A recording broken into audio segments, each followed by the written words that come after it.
We are being hypnotized by people like this. Newsreaders, politicians, teachers, lecturers. We are in a country and in a world that is being run by unbelievably sick people. The chasm between what we're told is going on and what is really going on is absolutely incredible. Oh yeah, dude. There's some Nephilim shit. It's like we all know what's going down, but no one's saying shit. What happened to the home of the brave? These motherfuckers, they controlling us now, and no one's talking about how they made us try to be slaves. And everybody's just walking around, heading the clouds, who wanna wake up to a dead in the grave. But then it's too late, we need to be ready to raise up. Welcome to the end of days. Everybody is slaves, only some are aware that the government releasing poison.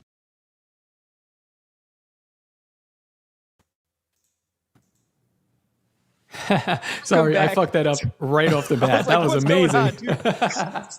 Welcome back to Nephilim Death Squad. I am David Lee Corbo, a.k.a. The Raven. This is Top Lobster. And joining us today is PJ of the Conspiracy Pilled podcast. PJ, can you tell the people a little bit about what it is you guys focus on over there and where they can find you? Yeah, absolutely. Thanks for having me, guys. So I'm PJ Williams. I'm half of the Conspiracy Pilled podcast. My co-host is Abby Libby, and we stream a show every Wednesday night, and then we do another unhinged show, kind of more like I think what we're going to be covering on here, which usually we try to focus on like what's going on in the news that week, because it seems like even in a conspiracy podcast in 2024, you can gather like 5 incredible news stories in a week. Like, what do we have this week? We've got like tunnels and Epstein and freaking like Nephilim mall rats and stuff like that, like all this crazy stuff. So we try to do that on our Thursday shows. But we just deep dive like into a lot of different conspiracy stuff. Like this week I'm going to be covering like Freemason stuff, and sometimes we'll just like delve deep into like the basics of a subject and then kind of go from there, you know, like just kind of expand our knowledge base. So it's kind of that show. And you guys can find it at conspiracypill.com. The best way is just on Rumble. Rumble's the best way to find us. If you had to give your podcast like a belt ranking for would it be white belt or black belt? Like, are people coming into this, or that you have to already have some fucking moves to know what's going on? Good. That's a good question. So it's both. This is how we try to do it. Is like whenever we come up to a subject for the first time, we will go very from the beginning, right? Like give people all the basics, everything they need to know, because I feel like something that we're trying to do with our show is like there's things that people have just taken for granted. They've heard like, this is the truth about this conspiracy theory because enough conspiracy podcasters have said it. And we're just like, is it though? So we'll start from the beginning and like kind of get a basis. I feel like there's been a few times where we talked about something, and I'm not saying we like completely shifted the narrative, but like one happened recently that it blew my mind. I spent a month asking people questions because I was kind of putting off this episode about the Mandela effect. Are you guys familiar with the whole Mandela effect thing? Oh yeah. Okay. This was driving me nuts because I don't believe in like multiverse stuff or like all these ideas. And I was like, is there any Mandela effect theories that are not just simulation theory and multiverse? And I was putting the question out there for a month and nobody had anything else. Then I put out my own theory, and then it like got picked up, and like now everybody's talking about like the fruit of the loom thing and how it's like a big like they literally are lying to your face to gaslight you to believe like that you can't trust your own memories. And that was the theory I put forward. And now everybody's like pushing that same exact theory about specifically the fruit of the loom stuff. Okay, can I tell you a quick anecdotal story then? The other day I'm sitting in the garage with my cousin. This is like maybe a year ago. That's the other day. And we're talking about how funny this whole Mandela effect thing is. And what was the one that we brought up? It was the Shazam Kazam situation.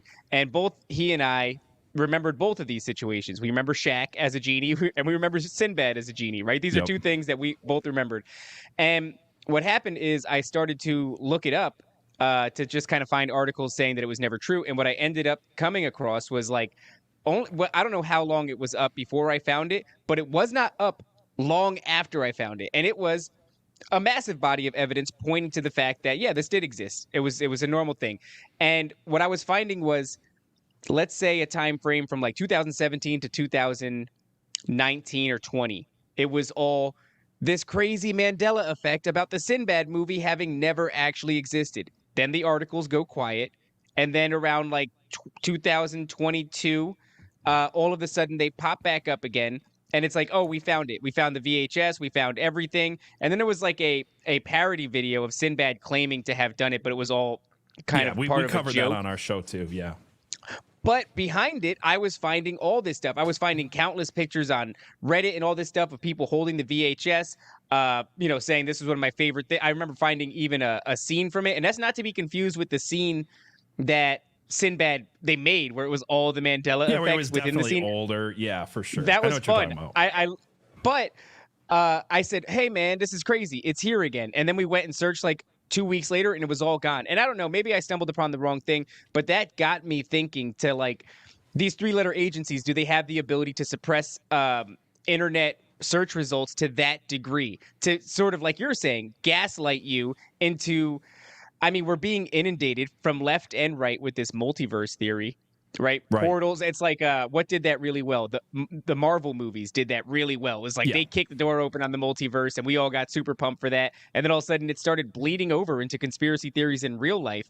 And I can't help but feel like, is that all it was? Do they have the ability to suppress search results to such a staggering degree that you wouldn't even imagine they can do that? And then they could just turn it back on and make you lose your fucking mind about the nature of reality and whether or not it's porous. Yeah, and I gave examples of this. There's one that stuck out in my mind really bad, which was I want to say 2015, 2016. Do you guys remember the whole Dealey Plaza shooting, the police shooting at the BLM march? Yeah. The official story within 24 hours of it happening was that it was only ever one person. But I was up that whole night watching the news, just glued to it.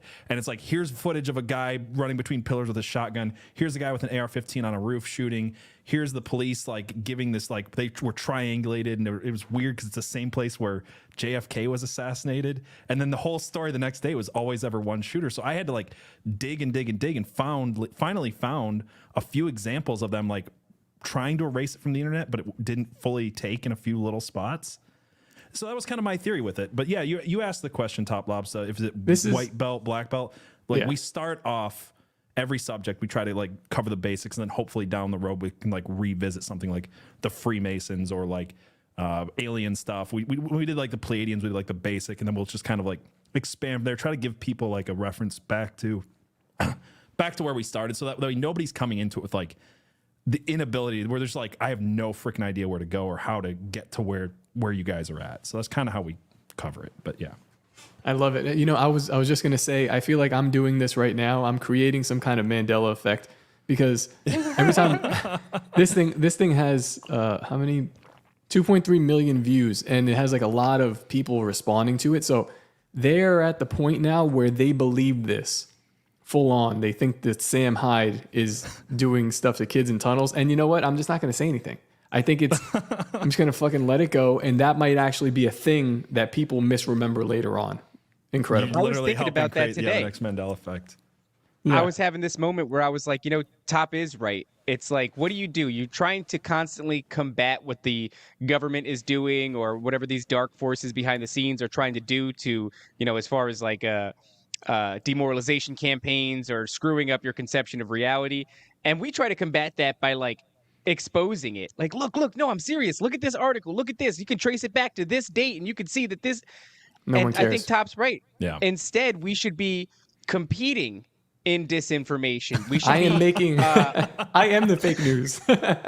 Nobody is in there in competition with them. They're in a game, a league of their own, and they need competition. Competition breeds better product in the marketplace. And so I think, we should just be that competition. Go to toplobster.com. I've been spreading misinformation on Miami's alien situation. You can go there for real fake news that you can trust. Top Lobster. I'm just tired. Dude, I don't know, man. Something snapped in the last 3 years since COVID where I'm just like, I realized the game and I said, you know what? I'm opting completely out. I'm not even going to argue against you. I'm just going to be an agent of chaos and see what I can disrupt and what happens from here. And things have been going fucking lovely. So let's, I guess we'll keep doing that. I think that's an important aspect though. And I know everybody's trying different things and I love to see it because there's people who are just stuck in, this is the rules. This is how you're supposed to play the game. And then that's how it goes. Like I said, with us, like we'll cover conspiracy theories that seem like everybody's done it, but I'm trying to like figure out what is not being said or what they don't even want you to say. because some of it just feels rote. Like you said, Marvel earlier. Marvel has like given us this whole idea of the multiverse, and now you're only a good conspiracy theorist if you're believe everything that Marvel is telling you to believe, everything the mainstream is telling you to believe. And it's like sometimes I think the conspiracy theorists don't even realize that they're just like playing into the narrative that was like written for them, and they're not even trying to break the rules and like figure out like where are the lines, what is not being said, what do they really not want you to say. And I just like how there's a lot of good people out there that are like trying to figure out how to break the rules in their own way and like get to some truth, whether it's chaos or whether it's just like, maybe this is like been looked at in only one view for like 20 years. Maybe we should look at it from like a different angle, you know? It's interesting that you bring that up, because right now there's a little contention in the conspiracy world about what happened in Miami, right? Mm-hmm. So some conspiracy theorists are still stuck on aliens, you know, and some guys, were like, nah, portals and Nephilim.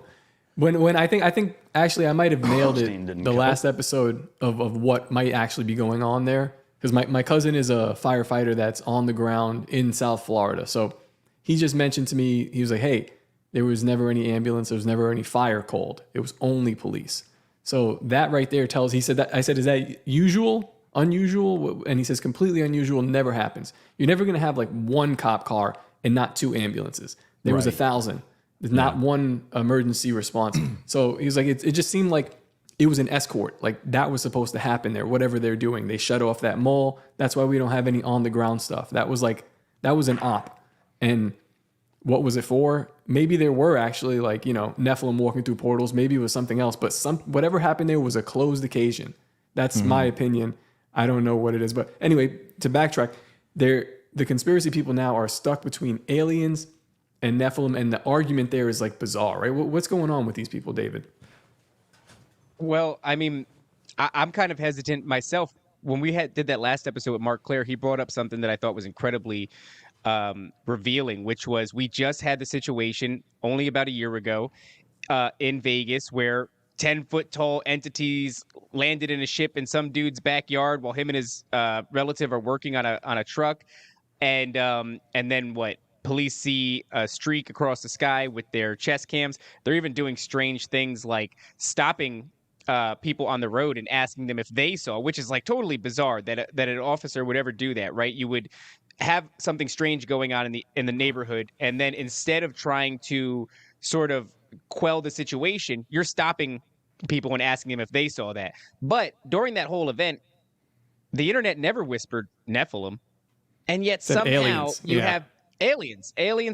And now somehow this Miami situation happens. And look, we are Nephilim Death Squad, right?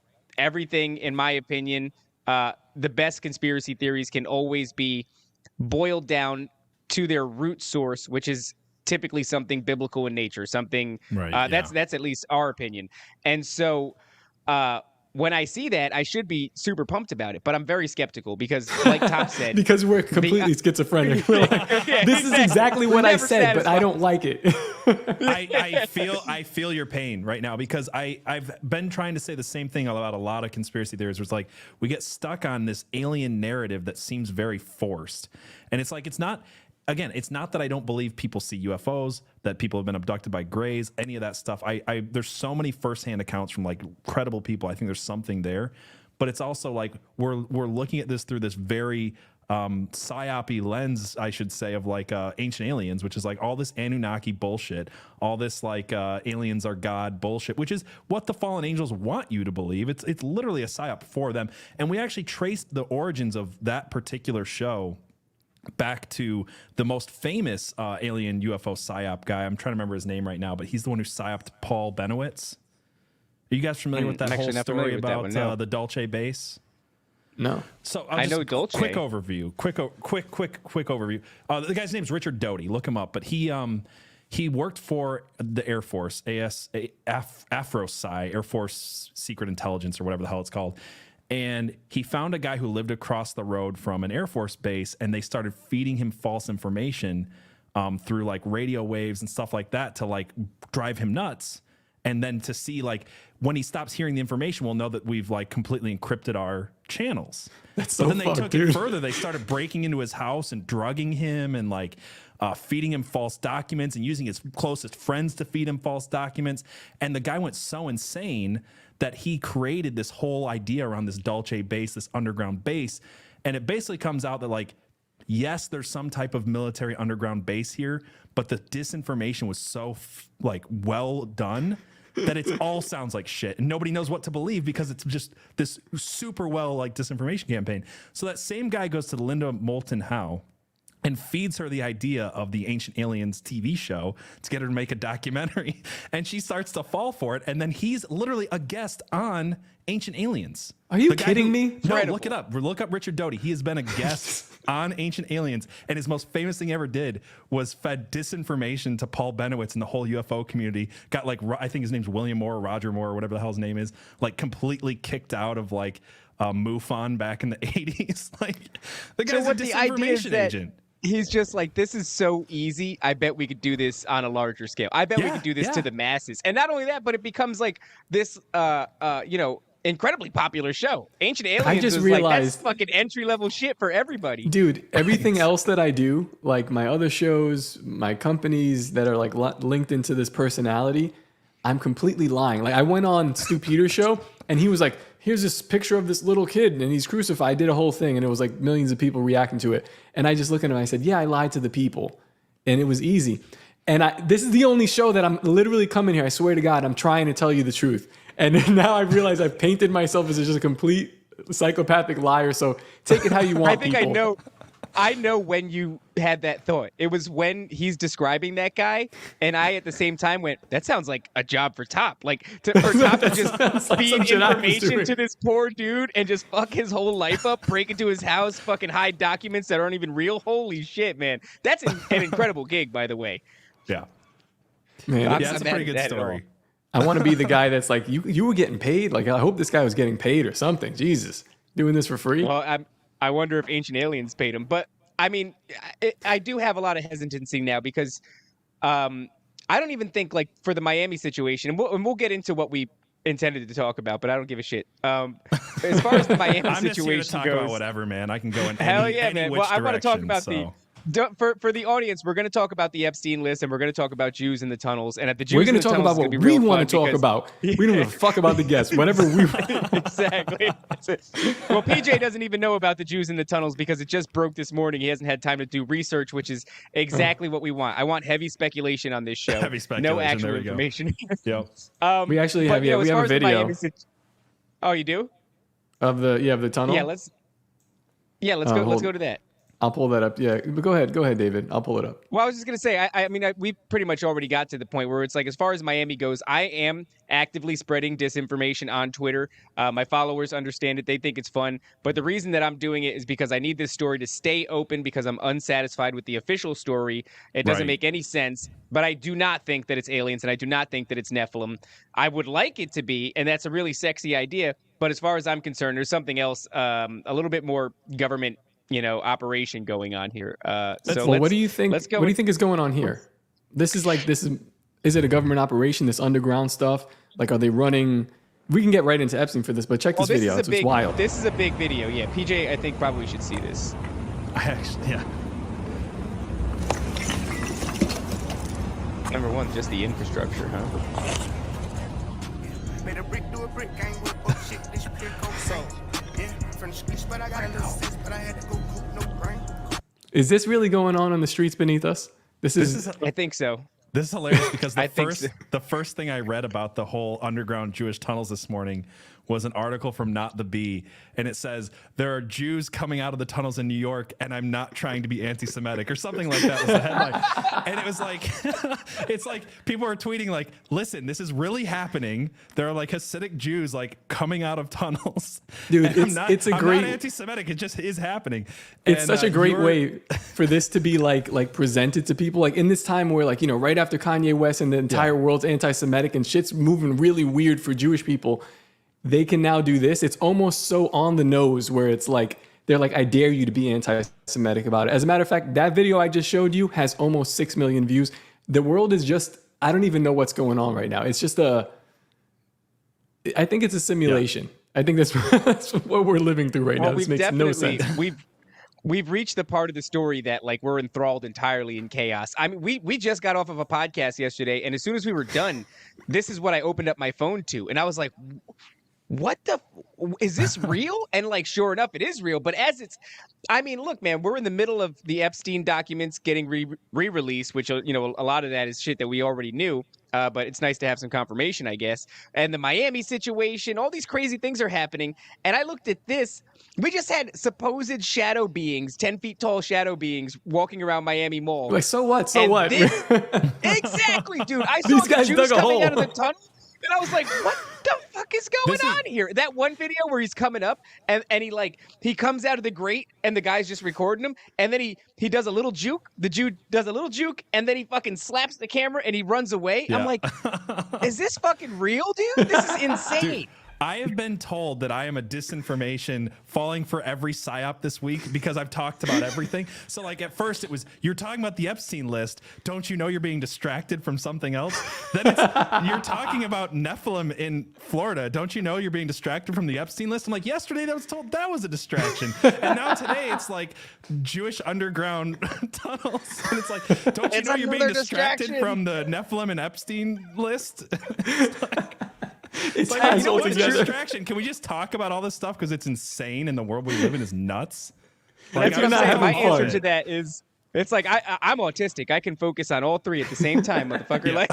Like, don't sell me short. I can see it all and keep going. Yeah, I don't know what that is. I don't like that narrative. I've seen a lot of people, Tony Merkel, Juan Ayala, Justin of Cryptids of the Corn, Joel Thomas, and I think that's it. Isaac Weishaupt. I don't want to. Isaac was also there.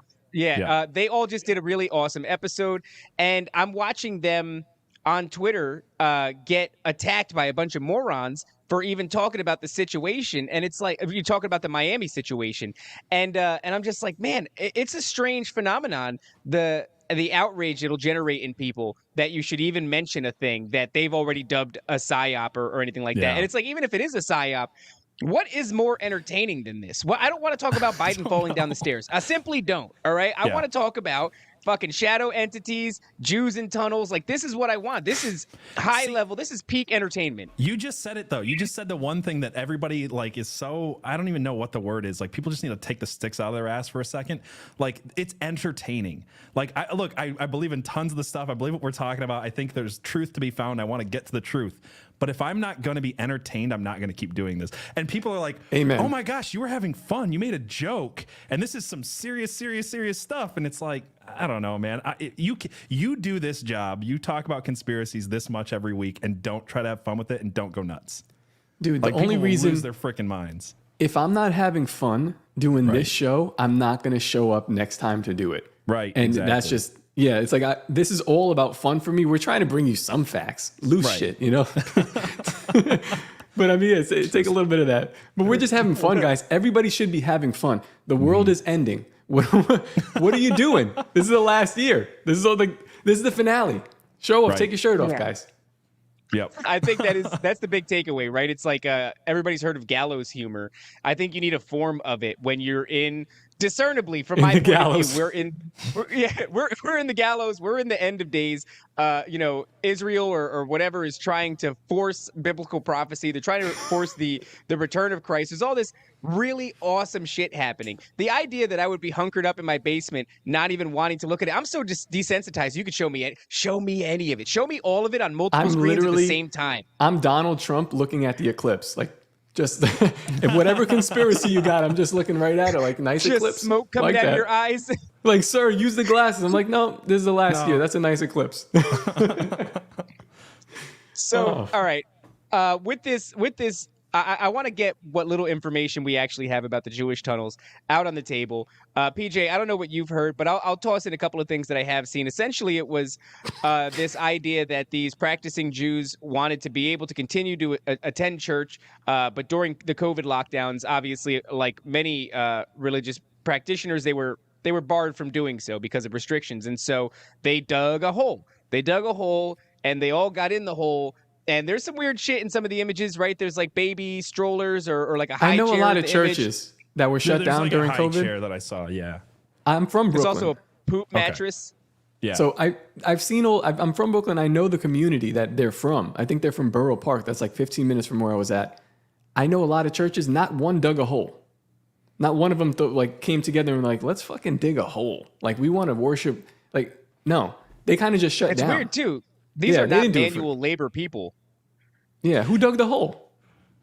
Yeah, I don't know. The whole thing. Yeah, that it's weird because I feel like I don't know the Hasidic Jewish community in that area and like what their thoughts are on this, but it seems like if the point is that you want to keep having church, is it to do it in secret? Is that the fear, or is it just like, would it be better off to just walk through the front door and be like, you can't shut us down, like screw your whole COVID man? That's at least how I would do it. I don't know how everybody else thinks though. The way they did do it, this is why this is complete bullshit. These same people were going to the parks with like lock clippers and just unclipping the locks and having their kids, the Orthodox Jewish community, right at the height of COVID, didn't give a fuck. And they were just opening gates and doing it. On the playgrounds? I remember that, yeah. I've seen them do it. And it was, I was like, hell yeah. But like, so like to think that they're hiding in their synagogue, no, they were doing that shit like right wherever they wanted. They literally did whatever they wanted. The thing that gets me is if you're just going there for, I forget what the word would be, but if you're going to synagogue and you're going to have a meeting, the poop mattresses and the baby feet, it seemed like a much more long-term living situation, especially with the amount of people that they found under there. It was like, was this even during synagogue hours? I don't know. Like, did they bust them mid-situation, or is this just like, were they living down there? And what's upsetting is you're never going to get that. You're going to get this homogenized, sterilized version of it via the media, and then you're going to get a bunch of schizophrenic autists like ourselves speculating heavily upon, what the situation actually was.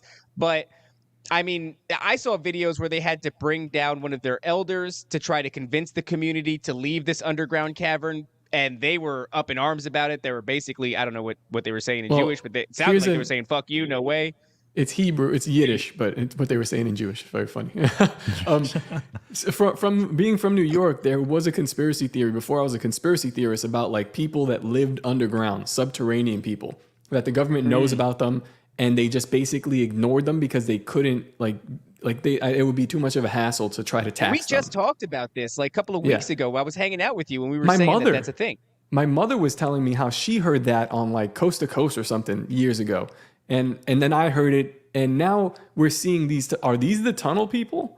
That they live under the mole people?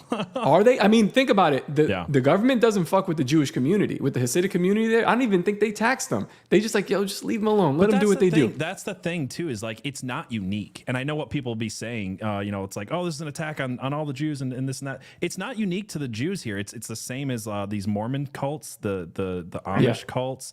There's one out in Washington, the Hutterites, I think is what they're called. They're all the same. They don't get taxed.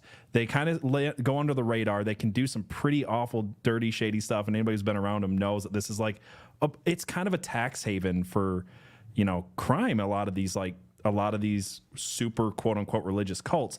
So to see one dig tunnels and be moving people around, like it wouldn't matter if it was the Mormons, it wouldn't matter if it was the Hutterites or the Amish. I feel like it's all the same. Like when I see it, I'm like, okay, whatever. Let's get past the fact that everybody's sensitive around the Jew subject. This looks like some type of human trafficking. It looks like something nefarious, and it should be looked into. And this is that knee-jerk reaction on both sides where it's like, let's stop doing the whole thing and just be like, if it's bad, let's call it bad. Let's like find out what's going on. And then, here's I'm sure you guys know what I'm talking about. Here's the thing too. They mention in the story, they say tunnel specifically. Right. Now what they pull out is like a blood mattress and like a tiny like baby rocker or whatever. And it's like, no, this would be a cave. What I'm thinking of the shit you're putting, it sounds like a room, right? Mm-hmm. But no, it's a tunnel. Where does the tunnel go? That's the right question, right? Yeah, like, does it go directly to Israel? Can you walk there? How deep is it? No, it's clearly, it's going to be mapped out to different strategic locations. Mm-hmm. What are these locations and what are they doing at these spots? That's what needs to be uncovered. So this is a perfect segue, in my opinion, because during the height of the Epstein debacle, before COVID shut down the conversation because it shifted in such a dramatic way, and during the height of the Epstein, didn't kill himself, the Epstein suicide, we were getting these really wonky ideas from the QAnon community, which I still, in my opinion, suspect is going to be vindicated to some large degree as we keep going forward in this story. But one of the things that they were saying was underneath New York City, underneath Central Park, this was when COVID first happened, and we had Mercy and I forget what the name of the other ship that docked on the coast outside of New York City, and it was meant to deal with the insane influx of COVID patients that were anticipated based off of like the early numbers that we saw, which they never ended up being filled with COVID patients. But I don't even think they used those ships. I don't think they used them at all. But do you remember the conversation around them was that children, mercy and comfort. Thank you, Project Change. I remember she's a real one in the chat. The conversation around that, because I was now I have a unique view of this, but I was directly in New York, and I remember people saying like, oh, they hate Trump so much. I think Cuomo at the time, that he's not even going to use his ships. And I just believed it. It was one of the things where I was like, yeah, what are these demon rats? Politics. Mm-hmm. Am I right? But it's like, meanwhile. No. Yeah, meanwhile. And then I should have put it together because my profession at the time was track worker. Okay. And a couple years before that, I would work at nights underground. So when you're talking about the tunnel system under New York, yeah, you do whatever the fuck you want down there. It's crazy like underneath Central Park, I went down maybe like 4 stories and we fixed the curve, and it was right by like some kind of warm spring. So it was 100,000 degrees in there in the middle of winter. And then to get back up, you got to climb all the way to street level. You'd never know what's going on down there. And it could be even exactly like the Ninja Turtles predict, show. Hell okay. Yeah. I just want to know that my childhood is accurate. But yeah, go ahead. It's filthier, but yes. Okay. Yeah, they came up, except they're in Miami. They came up recently into a mall. But the thing that was associated with this whole tunnel system was that they were moving children. I remember there was images of, they made a temporary tent system in the park also to deal with all the patients that never ended up having any place, neither here nor there. But there was a lot of like baby diapers and Pampers on deck, and that was some of the images that were going around the internet. It was like there seems to be a lot of catering rather towards children, when at the time there was no indication that this was at all affecting children, certainly not killing them. And so you had this mixture of tunnels underneath the park. They're funneling children out of the tunnels into these tents to keep them away from the public eye. And they're also putting them on these ships. And these are all the children that are being trafficked in this massive pedo ring, Epstein style, directly associated with that. Have you noticed though, every time that there is some legitimate version or form or accusation of trafficking, it's always around something so sensitive that nobody wants to talk about it. So most recently there was the Maui fires, and it's like, here's 1,000 kids missing. Don't you dare talk about the 1,000 kids missing, or you hate the people of Hawaii and you're awful and evil and terrible. And whether COVID is another one that we can't talk about. This tunnel thing will become another one of those things that you can't talk about because it'll be anti-Semitic to talk about how there's tunnels and it looks pretty bad. So it's that the MO that you guys are noticing as well, where it's like, let's make sure that there is a narrative set in place where you have to be the asshole to say what it is.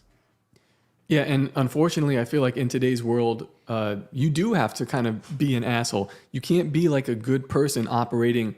You could be. I'm a good person. I operate in good faith, but like kind of like how you handle yourself is you have to be able to reach out and touch that third rail now, right? Every single time. Otherwise, you're not going to know shit. And as we saw 3 years ago, it could cost you, your health or whatever. If whatever you believe about the jabs that were going on, if you're not paying attention, you're kind of lost, man. Mm-hmm. It's interesting to me that they haven't managed to flip the Miami situation into like a racial situation, just because of the nature of like the gangs of teens that are doing X, Y, and Z. And then you connect that to like where this dude is on the internet trolling and he's saying it's giant shadow people. And yeah. I'm like, we're one article away from being like, sleep paralysis discussions and discussions about the Miami situation are all like anti-black rhetoric or some shit. Yeah. No, that's what the Miami thing makes me feel like it is some type of military something going on, because normally you're right. They would have like some kind of spin on it or be like, oh, how you dare you say this or that or the other. It's more like they just want everybody to shut the hell up about it, which is weird because it seems like it could just be used again, by the mainstream media to try to make everybody look silly. You know what I mean? It's like, oh, here's a video everybody said was a Nephilim, and it's probably 3 police officers walking too close in a blurry shot or whatever it is. I've seen all the different breakdowns. And instead, it's like they just don't want to talk about it at all. It's concerning because it's almost like if this is some kind of an op for a military op, whereas like the usual protocol would be like, okay, after we do our op, we run like tons of propaganda, we do on the ground work. They're just like, they're so busy with whatever they just did. They're like, what are we going to tell the people? And they're like, I don't fucking know nothing. We got all hands on deck over here with whatever's going on. That's very much what it feels like to me. Like with everything lately. I made the joke early on. Some people got really mad at me because they didn't get it was a joke. That who actually shops at malls anymore? Like, I'm like, is it Nephilim? Do you believe that people still shop at malls? Like, I was putting them all out there like they're at equal weight. And which conspiracy theory? But it is funny though to think about, like, if the military was running an op inside of a mall, like, could that not be a very possible thing? How many malls do you go to that half of them aren't completely abandoned? You know what it kind of reminds me of? Didn't that fight scene for Stranger Things happen in a mall with like that shadow creature? Right? It's more predictive programming where it's like, now that I'm thinking about it, like, because it's the Demogorgons in Florida. That's what it is. Oh, that would be sick. Yeah. That would be sick. Dude, but I love what you're saying, though. It's like we've gotten to this part where maybe they're not so inundated with putting out fires that they don't know what to tell us. Maybe we've just gotten to the part where, like, they don't have to tell us anything. Hey, what do we tell the public about this? Nothing. Well, they'll know soon. What are they going to fucking do? Yeah, no, it reminds me of the Walmart in Texas, right? It was like this old one. Maybe a lot of people won't remember it. But the military took over a Walmart in Texas for like training purposes. And it probably was nothing more than what they said it was. To be honest, because I've been in the military, it probably just was, we are running a certain type of scenario. We have an abandoned Walmart. It makes a good fake scenario for us to practice what would happen in an urban environment. Like, that whole thing is probably true, but the military was just like so hush-hush about it and shut up and don't ask questions because that's how they act. Because I've witnessed them do this at times where it's just like, yeah, no, the National Guard probably just literally was using this as some dumb training thing. And then they have to pretend like it's more serious than what it is because, you know, someone feels, you know, superior to have this knowledge over people. And I don't know. I guess my point is, like, to see a military training op in a public place again, like, it doesn't surprise me if that's what it was. I don't know how nefarious that makes it, but it wouldn't surprise me if that's what it was. It just seems like it's being treated kind of similarly.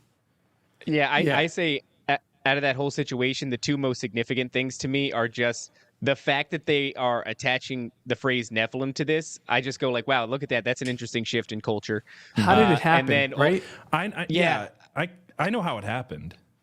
No, I mean, like, how did you get... So basically, I believe what you're saying. It could have just been like a training, and they shut it down real quick. It was like, we run our op, and then we're out. But then somebody just said Nephilim, and then all of a sudden now it's like, well, yeah, and they were this tall. And then I also heard shots fired in the location. I mean, there's a lot of weird... Also fire. It's fucking weird, man. I'm totally speculating, I don't know. too. Like, I'm just saying, like, what it feels like. I haven't done a deep dive into it, so I don't know if anybody knows. But yeah, it is weird. There's not much of a deep dive to be done. It's just like the thing that really got me was the excessive amount of folks without power, folks without internet, the alleged shutting down of the airspace, which they came out later on and said that was not the case. But you go, well, how does that story even snowball? And then also the insane police response with no ambulance or fire department. The whole thing is very strange. But yeah, I just think that cultural shift towards Nephilim was like, that's probably the most interesting thing to me. Is if it is like a military operation, very boring, not very into that. Well, but if you associated Nephilim with it, whereas you wouldn't a year ago, I just love the idea that the culture is moving in that direction. It speaks to the... Go ahead. Sorry. I was using it... I had the idea of like a Javier Milei. This speaks to the idea of not like a lot of people argue, oh, is he going to do what he's going to do? He's an anarcho or whatever. And I'm like, it doesn't matter. What matters is that over 50% of Argentina voted for this guy. So whatever he said, it resonated with them. And he was saying some wild shit, like for, normie political people. And they went for it. Whereas a couple years ago, that wasn't the case. So it's the same thing with this right now. It's like, is everybody ready for this spiritual battle that's happening? That's why like they're accepting this Nephilim idea. And it just feels that way, that like more than 50% of the people are saying, okay, yeah, yeah, I'm open to Right. this. Something's happening. You know. I've been saying for a long time that I don't think atheism is a thing anymore. I don't think anybody's actually an atheist anymore. It's completely gone away. And there's a few people who are holding on to it. They're like, I've had these conversations with them where they'll be like, well, maybe it was this and maybe it was that and maybe, and I'm like, no, you're not an atheist. You just like don't want to admit that you don't find like Darwinian evolutionary theory plausible anymore, because it's not, because the only people who are still pushing these like ideas are constantly being met with people like Graham Hancock, even, who's not a Christian, I don't even know what he believes, who's just like, yeah, nothing you're saying makes sense. The science doesn't back it up. Even you created a religion out of science TM, and even that's betraying your concepts. Like, it all doesn't make sense. I don't think anybody's an atheist anymore. I think people are just choosing gods. So we've seen like a shift to fallen angel worship, whether it be the Anunnaki, which is it's the big one right now, I think, and that comes from that psyop of ancient aliens. But it's getting people to talk about Nephilim again, because people don't have an option to like filter their worldview through a materialistic atheistic sense anymore, and then feel like they're actually getting anything that resembles truth. I think I think a lot of people are being deceived, but I don't think anybody's an atheist anymore, or won't. I think you're right, man. And what does that mean for like I don't know where you come from it like biblically or spiritually, but what does that mean where things have been now set into place where almost everybody is believing in something, right? Mm-hmm. That's important to the whatever is leading up to. And I don't know what that means. Check this out. We just had just one of the greatest situations ever, where the early wave of Epstein documents, it ends up, what's the word I'm looking for? Sort of wrapping Stephen Hawking's up into this whole situation in the most hilarious of ways, and not been able to verify this. We I don't forgot know what about the hell's that. going on. I know. So this Stephen is the greatest shit in the Hawking. world. So basically, Stephen Hawking's, who, as we're talking about Darwinism, right, he's the father of this whole Big Bang, as far as like pushing it in the biggest cultural way, that we all came from something that was condensed to the head of a pin, and then one day, for some unknown reason, it all explodes and it creates the universe that we have, and it's ever expanding. And this guy just gets wrapped up with, he's associated with Epstein. He goes to the island, but specifically what he likes for midgets to solve difficult math equations on hard-to-reach blackboards, which is the greatest shit I've ever heard. This is rewind 30 if minutes. I had to come up with a kink for Stephen Hawking, that would have been it. You know what I'm You saying? could write It's that like better. It's the funniest shit. It's like everything he can't have. Like, Look at what they're telling us. And we're supposed to take like everything serious. Like I'm supposed to be worried about who I'm voting for, or like who won the presidential debate. Like, are you fucking crazy? Like, we're at a point now where it's just we're so like far gone that they're like, just tell them this. Tell them it's fucking hilarious. We're at the point where if you're taking politics that seriously, you're just having to have the argument. No, my pedophile is better than your pedophile. And the reason I voted for this pedophile is because he's not as evil and pedophilic as the pedophile you're voting for. And it's just.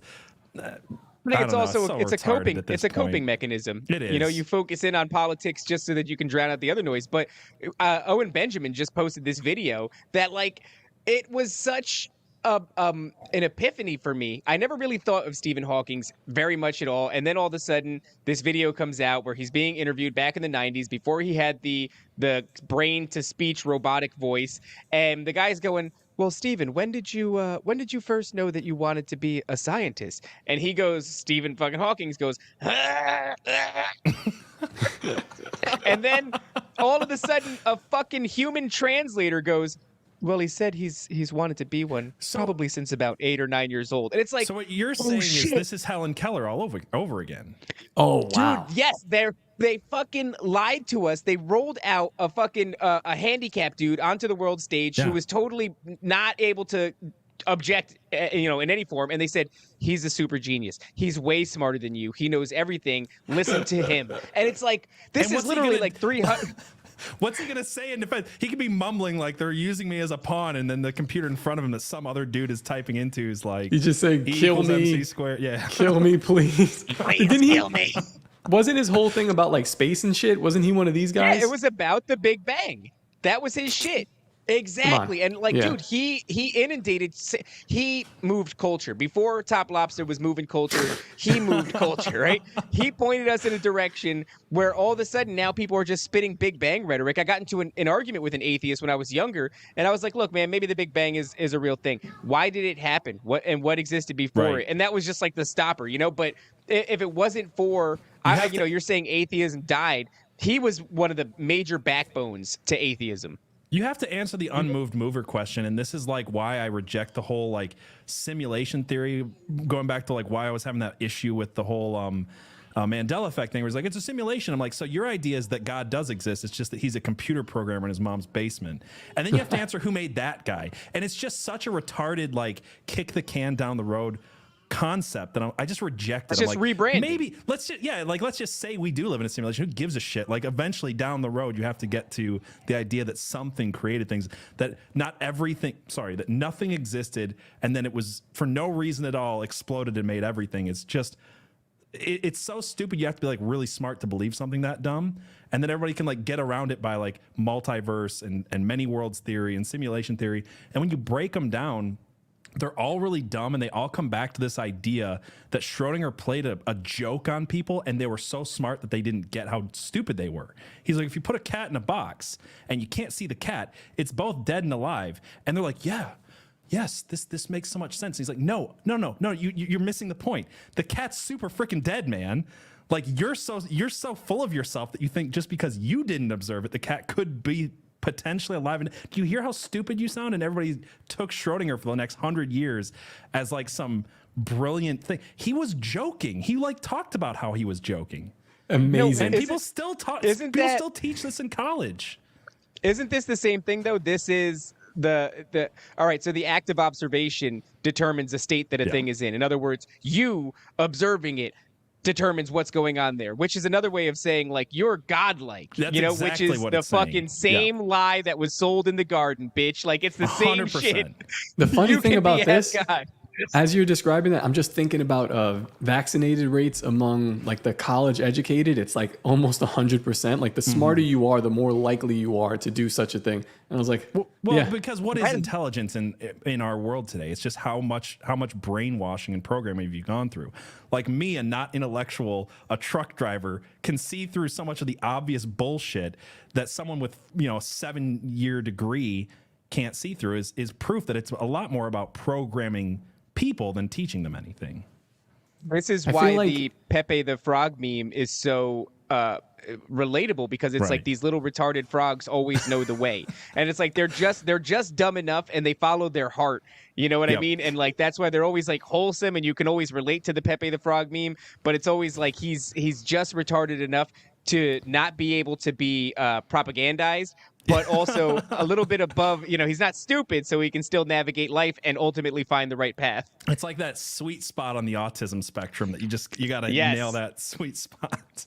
Just retarded enough not to be able to be programmed, but, just smart enough to have something interesting to say. Still retarded to program them.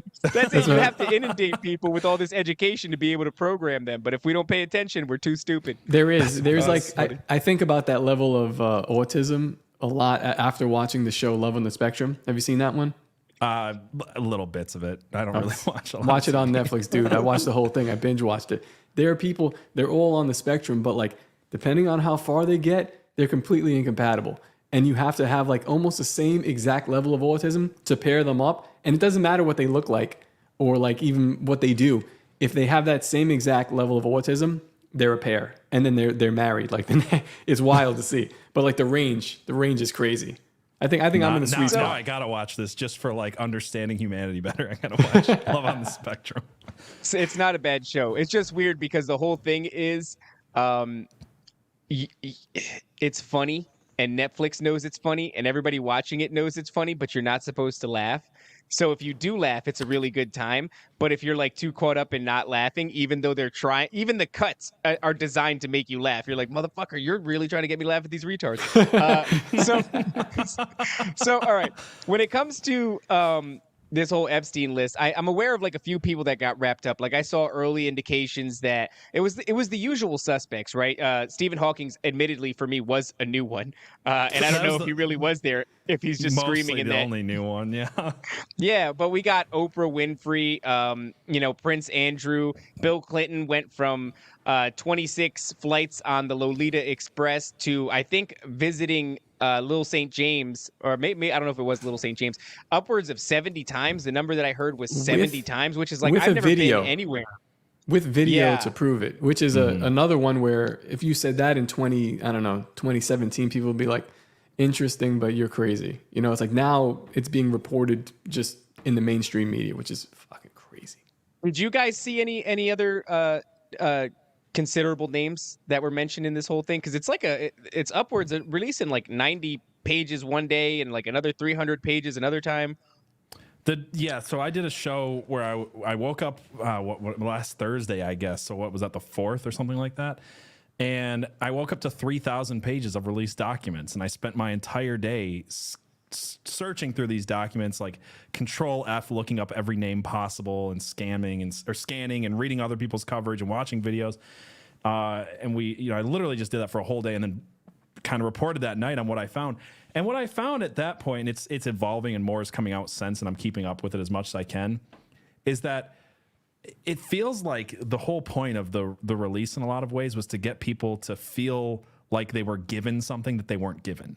So I found all these articles from 2019 that say every exact same thing that was being said on January 4th. It was all the exact same names, all the exact same details. And then when you realize it, this is a defamation case, the first trove of documents that came out. Defamation case in 2015 from Virginia Guffrey against Ghislaine Maxwell. And in the opening pages of the court trial, it says, actually I have it here. I'm just going to read it to you. It says, as the district court noted in ruling the joinder motion, Miss Guffrey named several individuals, and she offers details about the type of sex acts performed and where they took place. The court ruled that these lurid details are unnecessary. And it just goes on to say, Virginia Guffrey named names and gave details, and we took it all completely out. So even the unredactions are just, mostly it's a girl named Joanna Schoberg, and we already had all of her testimony, but now we just know who said it. But we also know that she said it because she said it other places and other times, which was the same with Annie Farmer, which was the same with most of these names. Virginia Guffrey, obviously, Courtney Wild, Carolyn Andriano, who was Jane Doe number 5. But again, like all this stuff has been out there. So it felt like 4 years after Jeffrey Epstein didn't kill himself, or literally didn't kill himself, we just are getting the names that we had back then. When we're getting a little bit of confirmation, it feels good, but it also feels like a lot of like, if you just wait another 4 years, we'll give you just a little bit more of what you already knew. And that's where it's kind of driving me nuts a little bit, is like people are yelling at me on Instagram and on Twitter saying like, how are you talking about something other than the Epstein list? And I'm like, why is anybody calling this a list? There's no fucking list. Like literally, is there a list in any of these documents? It's like, here's the people, here's the receipts. This is when Bill Clinton ordered a 9-year-old girl, because none of that, like everything else is just stuff we knew, and everybody's pretending like it's like some big new thing. And I'm not saying it's not. I'm not trying to blackpill people, but like the amount of like vitriol that you get if you're not like constantly talking about this list that doesn't even exist from people is just weird. I'm trying not to be blackpilled on it, I guess. We were talking yesterday about like going through portals, like in your development. Not exactly like physical portals, like you know. I'm describing something even more supernatural, but like as you evolve in your thinking, so you've evolved from like way back then. You were like, oh shit, this is real. Now it's confirmation for the people who have not taken that step that you have, and you're annoyed with them because you're like, yeah, motherfucker, 5 years ago. You know what I mean? But now they have to go through it. They're just years behind. Right. And I don't mean to sound so like negative about it. It's just, but you're right. You're right. And that's why we covered it. And that's why I went through all of it. I'm just kind of venting because, people keep calling it things that it's not. And it's a little frustrating because again, there's not like a list there. And we've had the lists in the past, like here's who flew on the flight logs, and those are ripped from the internet and stuff like that. So it's a little frustrating. But I think you're right in the fact that at very least this gives us a chance to like talk about what people don't understand. And that's why I use it as an opportunity to talk about the 2005 case, that like proved beyond a shadow of a doubt that he was trafficking 14-year-old girls back then. And honestly, after that, like anybody who's spending time with Epstein after, you know, being convicted for trafficking 14-year-old girls, like any credibility of like, oh, I didn't know, which was already kind of a iffy case, like kind of goes out the window. And I think what I think I've been trying to say to people that I think it maybe is more helpful than just looking back through, again, a defamation case from 2015 that kind of doesn't name a lot, is like, I think we've been psyoped into believing that when Epstein was gone, the supply chain dried up and the people aren't going after it anymore. And what I would just keep saying is like, here's the list of people that we know were there. What if we just paid attention to what they're doing now, to where they're flying now? If they're going to the Caribbean, which what was that guy's name? Sam Bankman-Fried. Right. And that whole thing last year about how the crypto guys are setting up another Jeffrey Epstein Island type situation, another little St. James in the Caribbean. So like, I feel like sometimes it's like, yes, I want justice. I'm not sure waiting 4 years and doing nothing about it until we get a list that we already knew is actually the way to go about it. Maybe it's actually like paying attention. And this is where I get frustrated with people is if I say, hey, I'm actually paying attention to what these other possibilities of another island are, where the supply is shifted to. They're like, why aren't you talking about Epstein? It's like, I just don't think we're going to get that many answers. And I think if we get them, it's going to be a long time. It might be more effective to actually look at like the supply chain probably didn't go away. There's these people that are sick and want little kids. They're probably finding it somewhere else. And I don't think that Epstein was the only person trafficking in this or trafficking in blackmail, whichever angle you want to go about it, but it's both, right? I don't think that went away is my point. So, I think what you're describing, it painted the picture of that, the famous photographer taking a picture of that African child that's just like, he's got like bugs on his eyes. He's fucking clearly starving and there's a vulture behind him. And that dude's well fed, focusing on what Epstein was and all that stuff is like, okay, we got it, but now they're in Hawaii, or it's like, right. That's let's start talking now about that. Zuckerberg's got a freaking like compound in the same area where 1,000 children just went missing, and it's like but we're still focusing on a case. The unfortunate thing is most of the people that were involved are probably dead. Like, you know what I mean? Like they're probably dead or they're moving on. It's like there's people being trafficked right now. That's, I think, getting like forgotten because I think people actually want to believe that this was the one and only time that this happened. And I think people take comfort in that because they don't want to see that it's still happening. And I think that's why people attach so strongly to the Epstein case, because they can be like, it happened one time and only one time and we caught the guy. And they feel good about it. But I just don't think it's true. Yeah. Even more nefarious is we're working on having him on the show. Alex Rosen, we had on Shane Cashman, who recap the story of you. Are you familiar with what Alex Rosen does? I know the name, and as soon as you tell me, I'm going to remember who it is. He goes like around the country and just basically busts pedophiles. Yes. Okay. Yeah. So Shane Cashman was tailing him and just reporting on, like writing a huge report on what he did, or I guess I'd call it like a novel almost. Mm-hmm. And one of the things he describes is like when we face these pedophiles, these are just like regular run-of-the-mill pedophiles. He's like, he just calls them demons. Because he's like, there's no other word to describe it. He's like, once they're cornered and Alex has told them, hey, we got the messages, we know what you said. He's like, something in their eyes changes. So this, again, regular run-of-the-mill, low-level pedophile, the one that will go to jail for doing these sort of things. Why are these people so obsessed with doing this thing to children? There's something spiritual about it. Right. There's definitely something demonic about it. But like, when you get to a certain level, why would I throw away like this business that I, scratched and clawed at to build for this? Why are they doing that? That's what I'm thinking about. What is going on with the child? There's some kind of like occult ritual that they must be taking part of. It doesn't make sense otherwise. Yeah, the whole thing that's become the thing that's become kind of obfuscated over time is like we're so obsessed with the political ramifications and what government entities are involved in this, what celebrities are involved in this, that we seem to have forgotten like this giant golden owl of Minerva on the island, the temple itself that was on the island. It's all very strange. There was a ritualistic aspect to this. There's images that come out. I don't know if anybody remembers these. It was like a short clip of these children dressed in almost what you would imagine Greek people would have been in, almost like a cloth kind They of. And were like 8 or 9 years old too, right? yeah, they're 8 or 9 years old, and they're dressed in sort of a Greek fashion, which is interesting because you've got the Owl of Minerva on the island there, and there's like all of this, the imagery, the overall vibe of the place is like a throwback to ancient Greece, and there's just all this weirdness surrounding it, right? Like where you have Minerva on the island, but you also have the giant owl of Minerva in Bohemian Grove, where they're doing mock sacrifices at the cremation of care, I believe it was called, that Cremation Alex of Jones the busted Minerva open. owl or whatever. Yeah. Right. And it's like all these things are connected. There is an occult aspect to this. And I think that people, as a defense mechanism, they just kind of dismiss that whole thing. They go, oh, well, the elites are just into some strange shit. Whereas I can't remove it from the conversation. We're having conversations about whether or not this is Israeli intelligence related, and whether or not this is just to blackmail movers and shakers on the world stage. But I also cannot remove the occult spiritual aspect, the dark occult spiritual aspect, from things that happen on the world stage. So every time that gets left out of the conversation, I'm like, this is very strange to me. And I kind of look at this whole Epstein thing where like PJ just said, we kind of really didn't move the bar. Although we did get some confirmation, a little bit of vindication, right? Now you can have the conversation, which is nice. I guess interesting. I shouldn't underplay that it is important. I know I came out sounding a little, No, harsh I on agree it, but with you you're 100%.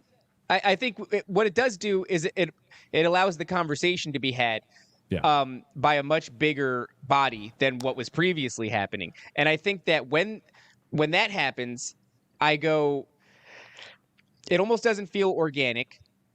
Just like the Miami thing doesn't feel organic. This all feels orchestrated in my mind. So what's the ends? This is the means. The means is we're going to move the conversation. Let's just play a hypothetical that somebody has a vested interest in moving the conversation to the forefront now.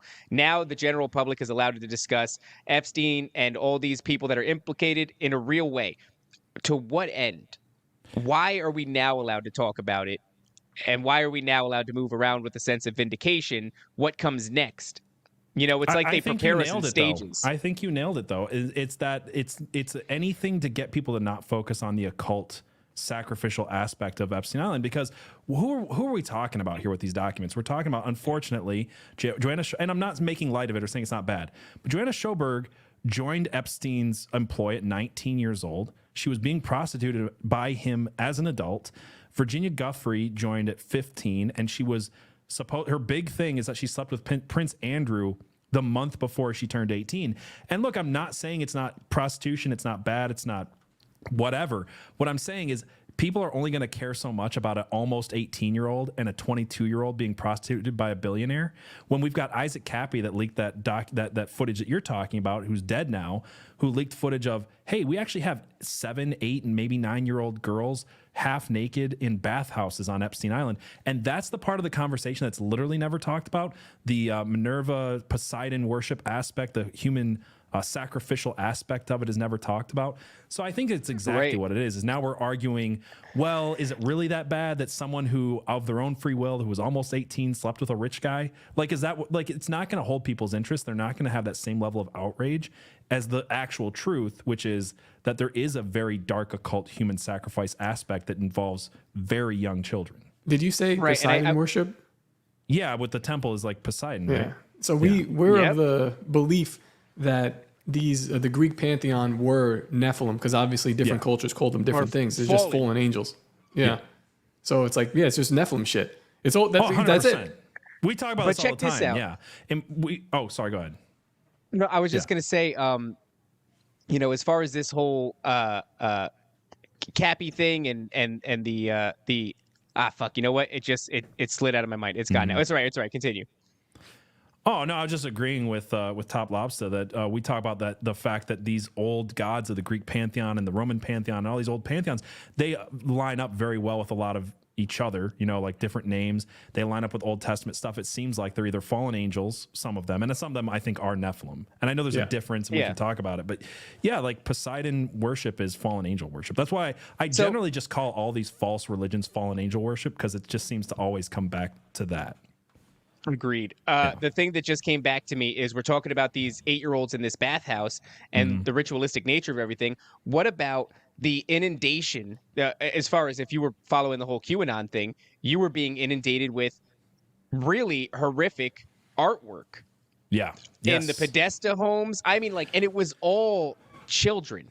Yeah. It was all children. Just horrifying shit. Some of it was, much darker than other things. I'm sure, maybe my descriptors aren't going to be the best, but there was ones where you would, it almost looked like a young Anderson Cooper, bound up in some way in his underwear, in a in-ground pool that was drained. And then there was other stuff that was there. It was not very detail heavy. It was more like, if you painted a picture, let's say like the Mona Lisa, that's on the high end of one scale, and then a stick figure is on the opposite end of the other scale. Well, it was somewhere above stick figure where they just kind of scribbled in the shape of a body, but you could tell it was adult-sized bodies and doing horrible things to child-sized bodies. And all this artwork was coming out around the same time, and it was being presented in a way of like, look, this is what's happening. This is what was going on in the QAnon community. So like there is... I just had a crazy idea, a crazy thought, because it's all child sacrifice, it seems, right? Right.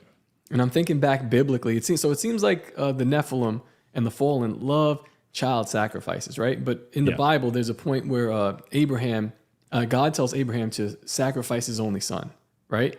And he's ready to do it, and God's like, yo, chill.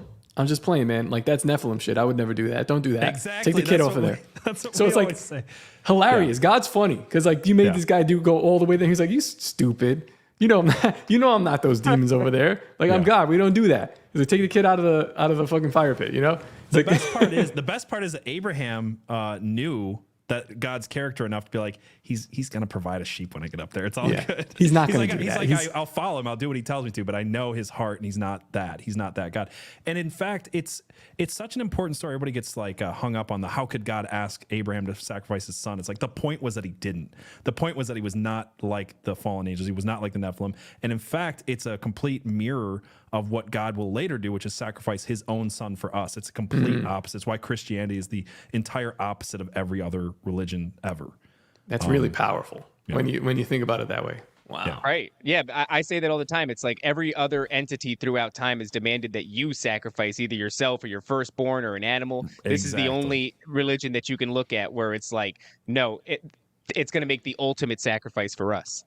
Yeah. Wow. Which is, Alex is really doing God's work. Like, I have kids, and I look at them, I'm like, these little kids are fucking annoying. But really, it's joking. It's like they're treasure, man. Like, we have to protect them at all costs, because for some reason, whatever happens before you cross that veil and into adulthood, or maybe it kind of just blurs. But there's something very special about a child, and obviously, every entity out there in this spiritual battle knows it, and it kind of does seem like they're after. I used to say this all the time. Like I said, I would say they just want to fuck your kids, and they think it's funny. That's like the whole thing. Whenever someone asks me about politics, I'm like, they just want to fuck your kids, and they think it's hilarious, and also they want you dead too. And it's just look at James Gunn's tweets, and you'll know exactly how they feel about Chrissy Teigen's tweets. You'll know exactly how they feel about you and your kids, and how funny it is to them. Yeah, 100%. Wild. It's wild that's all that it that's really all that it comes down to. And I just want to know why.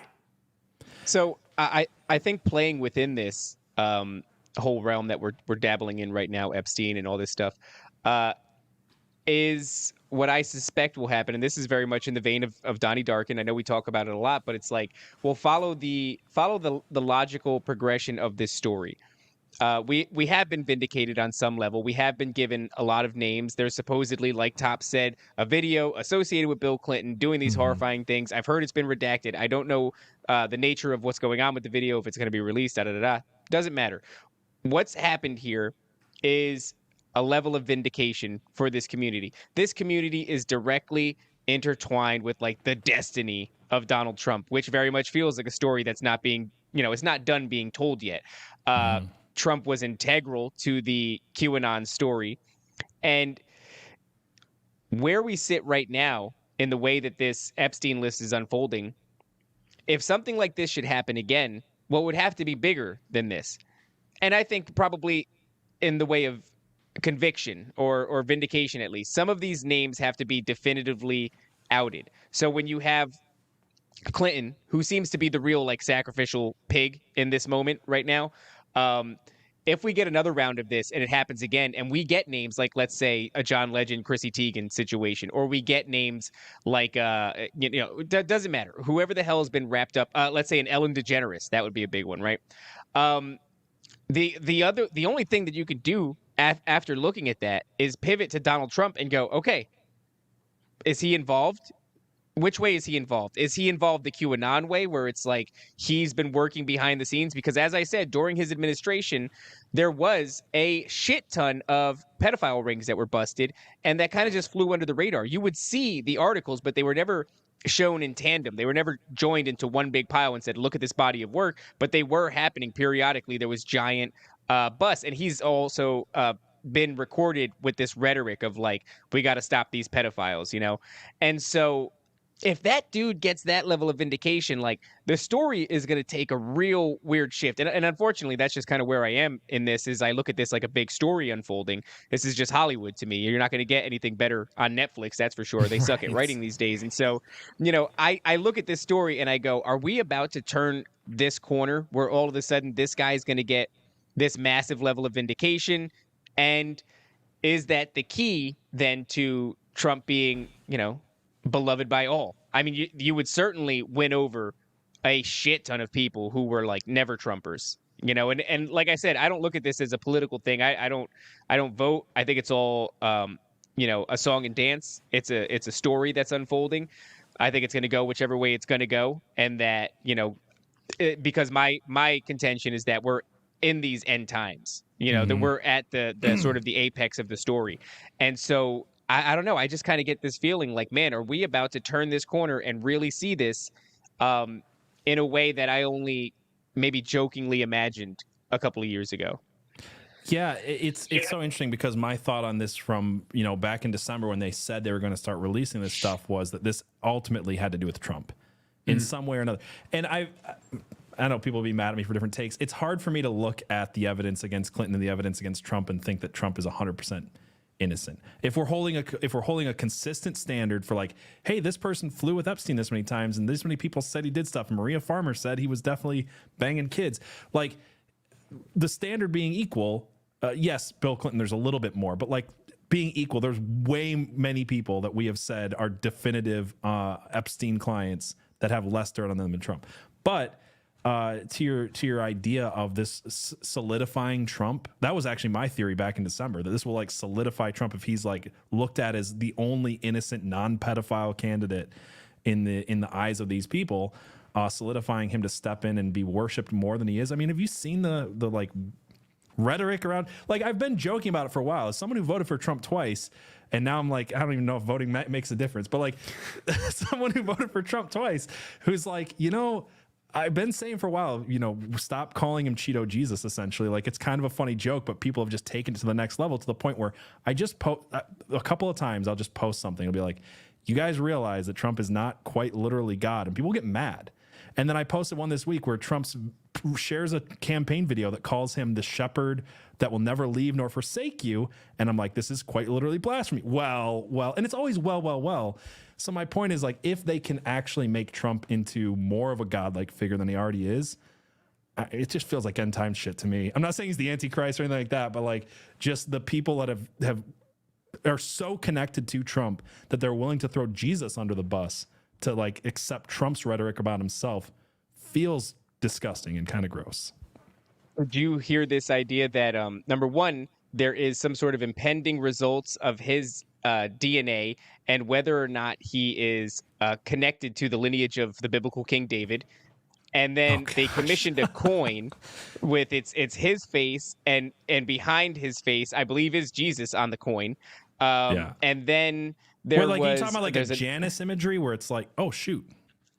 Yeah, I think we lost Top. It's okay. He'll bounce back. He's got shitty internet issues. It's like a profile of Trump's face, and then behind him you can see there's another profile, and it's like Jesus or something. This is right, something and that's what I'm asking. Is it two faces pointing in different directions? Because that would be like no, Janus. they're looking in the same direction. Okay. And then there's another one where the children of Israel created a song called Super Trump. And have you heard Super Trump? I've heard of my it. God. Can we play It's it the or most- should we?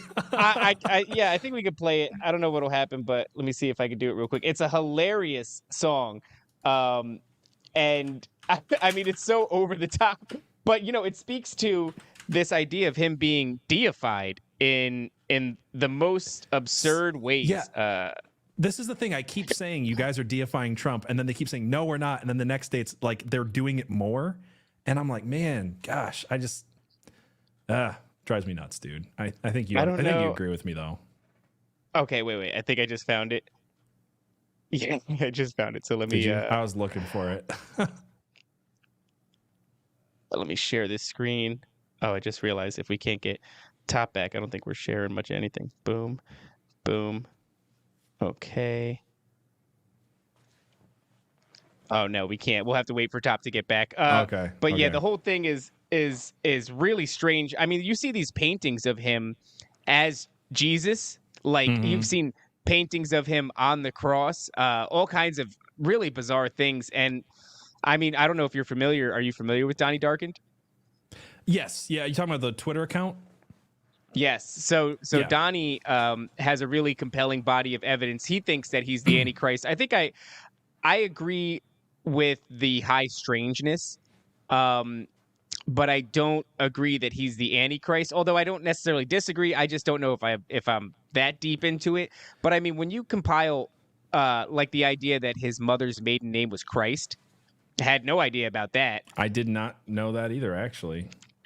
Yeah, and the Ingersoll Lockwood books, which are, I mean, that was another thing. The Ingersoll Lockwood books came out during the sort of the height of the QAnon thing, right? Right. The Adventures of Little Baron Trump and I believe it was The Last President is the second book's name. And It was this idea that there was this character named Baron Trump who time travels. He has a home in New York City, and the address of the home is the same exact address as Trump Towers in New York City. Of course, Trump's son being named Barron, and the second book being The Last President, where I guess little Baron Trump ends up becoming the last president of the United States. But there's this time travel implication, and this is one of my favorite things, is that Nikola Tesla, who you probably know this one. I think a lot of people are actually pretty well aware. I've heard this on Do you know shows. Do you know who Matty Ice is, or Matty Ice Rants on TikTok or anything like that? He's one of the biggest people with this theory on TikTok, and we've had him on the show. So yeah, I've heard a lot of it. But you keep going. I just didn't know if you were familiar with him, because he's pretty fun, entertaining guy. What is his forte in particular? I might want to reach out to him. His whole thing is he's got like a murder board, or whatever you call it, like a conspiracy board with all the strings, and it's all like the Trump time travel conspiracy. So it's got all the Nikola Tesla stuff, it's got all the Baron Trump stuff, it's pretty wild. And then he's connected some pretty interesting time travel related dots to it. Yeah. I love that. So yeah, we have Nikola Tesla, who's supposedly figured out time travel, and the man who was responsible for gathering all of Tesla's inventions when he died was none other than Donald Trump's uncle, I believe. I think his name was John Trump or something of that nature. And so there's all these really weird implications around Trump. I don't necessarily believe that he is the Antichrist, but it does feel like he's charged with all sorts of like end times energy. Like the man is inundated with end times lore. Well, yeah, I mean, for sure. Like, there's a lot of people that are pointing to his movement of the embassy and stuff like that to like signals of the end times and the different, like the 70 years between Israel being reestablished as a nation and Trump moving the embassy to Jerusalem and so. So it doesn't matter who you are. Everybody's got a little bit of some end times conspiracies around Trump. There's why can't I think of her name? There was that nun who prophesied something about there would be a black president, and then the president after him would be the last president of the United States. I can't think of her name right now. Yeah, she was blind, right? Yes, she was blind, and there are sealed documents of hers that the Vatican has that they're not supposed to open until like certain years. But like that was her name wasn't Baba Yaga, right? That means like boogeyman or something. That means that's boogeyman. Not it. Yeah, it's something close to that though. Yeah, I wish I remembered it off the top of my head, but it's like it's Baba something, isn't it though? I forget what the hell her name is, but yeah, that was. She's got a bunch of like really disturbing, uncanny predictions that have already come to pass. Sorry. Yeah. He's There's some Nephilim returned. shit going on. Yo, yeah, big thunder. We're having like a tornado here in Florida. So my You power sound just like went out dog shit. twice. You're coming through your webcam, I think. Okay. That's what's going on. Dude, it's if you get into the Nephilim shit as you guys do, as we do, you will absolutely have demonic tech interference. How will am I sounding? happen. You sound great now. Oh, you Yeah, it sound sounds beautiful good. now.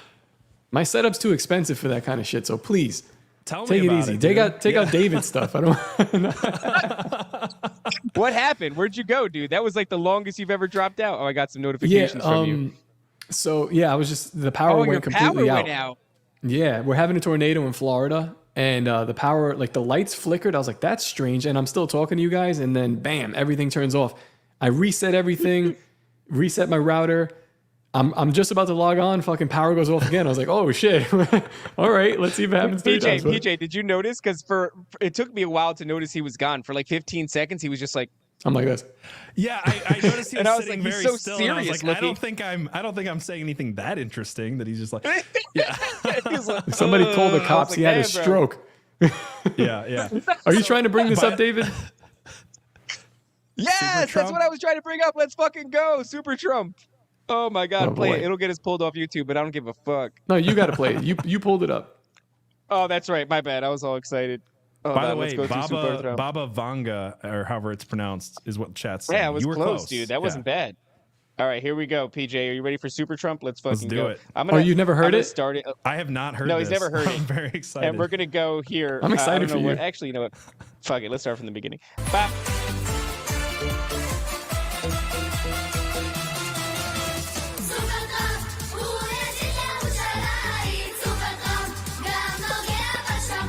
This is my ringtone.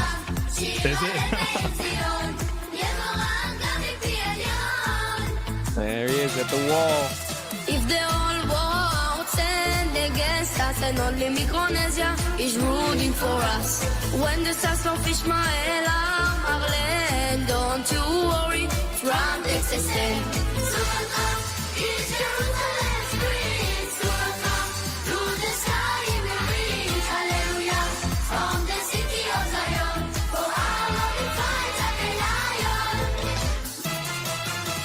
אם בדאעש זועקים SOS ואז החמאס מתחיל להתמוסס אם האור עובר ל-BDS Okay, I think we get it here.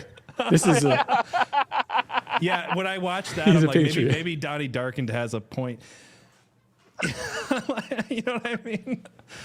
It's don't know. fucking I a don't little know. Like, spot I know there's on, dude. Yeah, it's a little too much. A little much too Oh much. shit, man! It's a banger though. It's not a bad song. I just, It's not. you know, it's catchy. I like how it's just so lost on people. You know what I mean? Like this deification of him, putting him on the cross, doing all these fucking like super extra things. Like the idea that somebody's taking the time to check his DNA to see if he's a descendant of the biblical King David. I'm like, Yeah. but I mean, this is coming from the same angle where there is a real effort to force biblical prophecy. Mm-hmm. And so under that context, like, yeah, it makes a lot of sense. I get it. I just would have Yeah, thought and that the it's- Antichrist would have been a little less fucking like, I don't know. I thought he'd be ripped. You know, I don't know. I want my Antichrist to be fucking ripped. I don't want him to be just schlubby. There's a lot of theories that that everybody's been looking at this wrong, and that what like the actual Antichrist is going to be whoever the Muslim community raises up as their Christ figure. Like there's this whole thing. Have you ever heard of, like the concept of the Muslim Antichrist? No, actually. I'm interested. Essentially, in Islam, it's like their belief is on the end times is very similar to the Christian belief, except that they're supposed to be the ones to start it. Like they're supposed to be the ones to like kick it off, like either by like raising up their own. I don't even know. There's a name for it. I'm going to totally butcher it, so I'm not even going to try. But like they have their belief that Jesus was just a prophet, and the actual Son of God type prophet is coming, and that with that they'll kick off the end times and stuff like that. So there's this whole thing about it. I don't know. The Trump stuff's weird. The deification of him is insane, and it's like, do you guys remember that Easter tweet where it was like? Trump also, they were comparing him to Jesus on Easter, and then everyone's like, "It's a joke. Calm down." It's like, I don't know, man. As a Christian, like, When does it stop being a joke? When is it a whole when is pile of blasphemy fucking just shit? blasphemy? You know what I mean? Right. At what point is it just At what blasphemy? point I when don't it's know where. like He is the shepherd that will never leave you nor forsake you, which is literally Christ in the Bible. It's a direct quote from Matthew or Mark. When is that like just blasphemy? We just go, you know what? That's kind of gross. Like maybe we should actually say you should probably apologize for that one. But no, it's like everything's 4D chess, mega.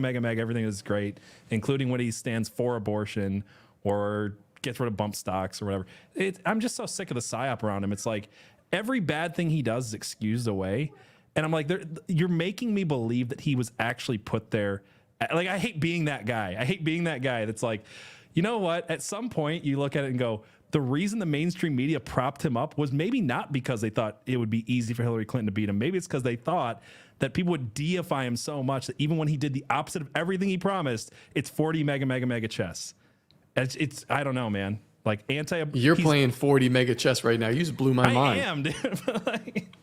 You know what I mean? That's how like I literally, feel, the one thing that I was most proud of Trump for in his presidency was putting the judges in place to get Roe v. Wade overturned. And then instantly he's like, no, we actually shouldn't.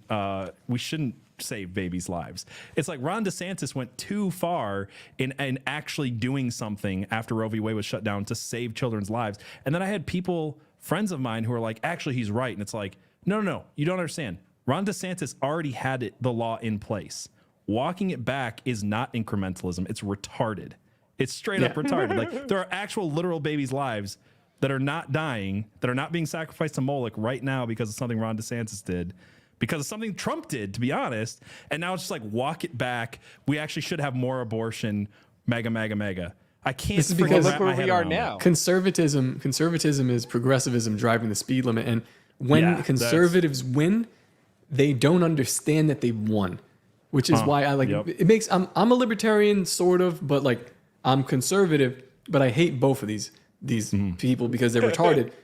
When you win, you must win. You have to dominate, and not just dominate, but go a little bit further, expecting that they're going to draw this line back again a little bit. I thought it's that the art of the deal. Yeah, that's the art of the deal, right? And it's like he's not even playing by the art of the deal in this one. It's like, actually, you should say no abortion at all, ever, anything at all. And then they're like, actually, well, 5 or 6 weeks, and that's like a victory you weren't expecting, right? It's like the oversell, but we don't do that anymore. It's like we win, and then we apologize for winning, and then we make the conservative case for doing the most leftist thing. The conservative case for standing for everything the progressives stand for just 1 year later. You know, the conservative case for transing the kids when they're 17 instead of 16, whatever it is. It's retarded. We were saying yesterday, like, so there was a little thing going around about that we need to ban porn, and then you have your insults, pornography, and it's like I'm like, all right, let's pick something more reasonable that we could do. Let's ban the Ouija board. This is conservatives should be running their platform on banning the Ouija board, and people say why? I was like, well, you're fucking talking to demons. That's why. And it's for like kids 12 and up. That's the ages. Right. Let's start there before we're going to like the big dog demons and porn and that kind of stuff. Like, let's just at least like close these tiny portals that you're opening in your kitchen with your friends and family.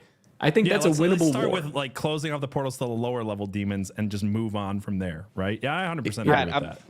I'm so glad that you fucking said that because I forgot about it. But on the topic of the abortion thing, it's like, look where we are now, 2023. The Church of Satan is fucking, they're going to help you and they're going to fund your abortion if you do it under the satanic sacrifice ritual. Have you seen that, PJ? Yeah, 100%. That they're literally, they're advocating for that. And it's like, at what point, this is right back to what you just said, at what point is this just blasphemy and not a joke?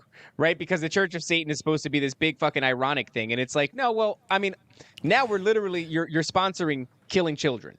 And you're requiring the woman who's getting the abortion, the terms and conditions, satanic ritual sacrifice. That's how you do this. And we'll pay for it. And it's like, at what point is this no longer, this is fucking blasphemy. You know, we get the, and this is where the stupid political side comes in. It's like you decapitate this, badly made satanic statue in the Iowa Capitol building, and all of a sudden there needs to be a conversation about whether or not this is acceptable, or is it, well, because what about the right to freedom of expression or religious all these conversations, and it's like, why are we even having a conversation about this shit? Ban the Ouija boards, decapitate the statues, and stop killing these fucking babies. Right. Yeah, it's because we've allowed a moral equivalence between things that are not morally equivalent, and it's insane. It's like when the Satanic Church literally goes into a courthouse, tears down the 10 Commandments, which is what that whole documentary Hail Satan was about. I don't know if you watched that one. Then they're praised for being like, what's the word? Inclusive of all the religions, even though all they're really doing is picking out the one true religion and then trying to destroy it. And Christians are so stupid, and it's just like the conservative movement. It's that they keep making excuses for why they need to lose, and they can't accept winning, and they can't even attempt winning. They don't care about winning. They just want to be seen as progressive for some reason. I don't even know what they want to be seen as. Like I keep saying to people, the world is spiritual. Not everything is needs to be filtered through this atheistic, materialistic worldview. And the more the church has done that over the last 100 years, the more that we've lost, because we're giving up the one thing, the main ground that we actually stand on is if you believe that Christ, God became man, dwelled in flesh, died and rose again, you are making a very ridiculous sounding to the outside world spiritual claim. And then you're going like, well, but giants probably didn't exist. And well, maybe people can't really get healed. And maybe the flood wasn't like really a flood. Maybe it's an allegory. And it's like, it's so stupid, right? It's like you literally believe God was made man, walked on earth, died and rose again. Just accept that you have a supernatural belief and stop apologizing for it. And it's just like, again, with the satanic statue, just accept that your God is good, that Baphomet is bad, and stop apologizing for it, and start tearing the heads off of demonic statues. The oldest biblical tradition, the oldest tradition is tearing down demonic statues in the high places. I'm all for bringing it back. That's what I'm saying. Let's fucking go. This guy. Like an air horn. Hell yeah. This is what I'm saying. Yeah. Like Christians, I say this, they're cucked out. Yeah. Take that same belief that you have in Jesus Christ and apply it to everything. That's what this show is about. It's just a little magnifying glass, and we take the Bible and we put it up. Obviously, we do it like a bunch of retards, but we put it up and we go, what does the Bible say about that? What is it? And that's really all you need to, that's all you need to have. That's all you need to know. This goes down to everything. Even Christians, there are some Christians that even support like, and this is abstract, but it needs to be said. They'll support like, the open southern border, right? It's like, right. Dude, you cannot import people that do not share your values. And it's unfortunate. Diversity is not your strength. And no matter how many books we read or cartoons we show our kids of, white mom, black dad, Chinese kid, it's not your strength. The strength here is, and again, I'm not a white supremacist, I'm Puerto Rican, but the strength here is sticking with your people, solidifying that base, and then moving forward into the spiritual battle that's coming. Because if you're completely fractionated and you're just letting shit go crazy, how are we supposed to have a unified front against a fake alien invasion or whatever's next? You know what I mean? Yeah. Right. And honestly, that's just the truth of it, man. It's whatever. People need to stop. Don't be such a pussy when it comes to the supernatural aspect of your own belief system. Like you said, you either accept it all or you don't accept any of it. Don't nitpick your supernatural event. And once you do that, once you accept all the supernatural aspects of your own belief system, you can then realize that these other motherfuckers are worshiping the fallen and the Nephilim. Yes. All right? And things get a lot easier after that. Once you realize like, everything makes this sense is true, too, right? Everything Everything makes starts sense. to make sense when you realize, it's not that these people are going out into the woods and getting naked and bowing in front of an owl because it's fun. They're doing this because they actually believe in the thing that they are worshiping, and they're actually gaining power, demonic power from the thing they're worshiping. And we're over here apologizing for our beliefs and wondering why the church is falling apart. It's like, right. If you stop being a pussy, you realize that the thing they're worshiping, you believe it too. You don't believe in it, but you believe it exists. Yes. Yeah. And that's exactly what it is we have to acknowledge that the supernatural exists, that the demons exist, that these people aren't stupid because they're worshiping wooden blocks or whatever. They're stupid because they're worshiping fallen angels, and they're worshiping the wrong side. They're worshiping the losing side, and they're sacrificing their own children to do so. But we're over here like making excuses for them. It's like this is kind of random side note here, but I'm researching a lot about the Freemasons right now. And what I realize is the Freemasons are not out there making apologetics videos. They're not apologizing for who they are. They're not saying they're not satanic. They're not doing any of this. They're doing homosexual rituals and they're fucking owning it. Right, but everybody's listening to why can't I think of his name that wrote Albert Pike? Dan Brown. No, Albert Pike is a Freemason. But the non-Freemasons like Dan Brown are out there going, well, the Freemasons, they just drink out of skulls and worship Satan as a joke, and they're just doing it because it's actually beautiful, really. What they really believe in is kind of the Bible, except if you believe none of it, and the satanic version of it. But it's wonderful and great and good and grand. And like, it's so retarded because all you have to do is read, like you said, Albert Pike, who's like, yeah, no, we are worshiping Lucifer. That's our whole thing. In fact, all the Blue Lodge, like 3-degree level Masons that you guys are concerned about, and the freaking Shriners with their stupid shitty cars, they're literally cover for us. Like, they're 90% of this. They go out there and this is who you think the Freemasons are. And meanwhile, we're out here like taking their money and doing like demonic shit. And it's literally in their own writing, but people are still like people are apologists for things they don't have to apologize for, is my point. Right. Why can't we have as much conviction as fucking fallen worshiping? It's like, guys, you're right. You're right. Like you're right about everything. Just fucking be. If I was right about everything, I'd be like, yo, I'm right. And this is how I behave. When people say, oh, I'll debate you on this, I was like, why the fuck would I debate you? I'm right. And they're like, damn, I guess just act like you're right. You are right. You're 100% right. This old Nephilim shit. You're on the right side too. You're on the side that wins. These guys read the book and they pick the side that loses. They're idiots. Start calling it out. What a fucking dumbass, huh? You know how this shit ends. You pick the wrong side. You're still gonna do a bunch of gay shit, jerk off on dudes laying in coffins, all for the wrong fucking team, dude. Holy shit! Can you imagine getting to hell and being like, I did all that gay shit, and I Jesus is like, I never asked you to jerk off on anybody. Yeah. Man, I sacrificed all these kids. Sorry, what were you saying, Top? I said I sacrificed all these kids for this. Yeah, right.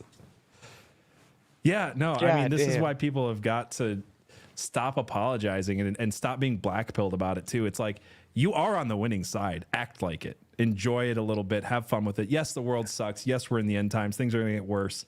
But if you're not laughing and smiling a little bit, I don't think you actually understand what's going on. I think you're missing something vital.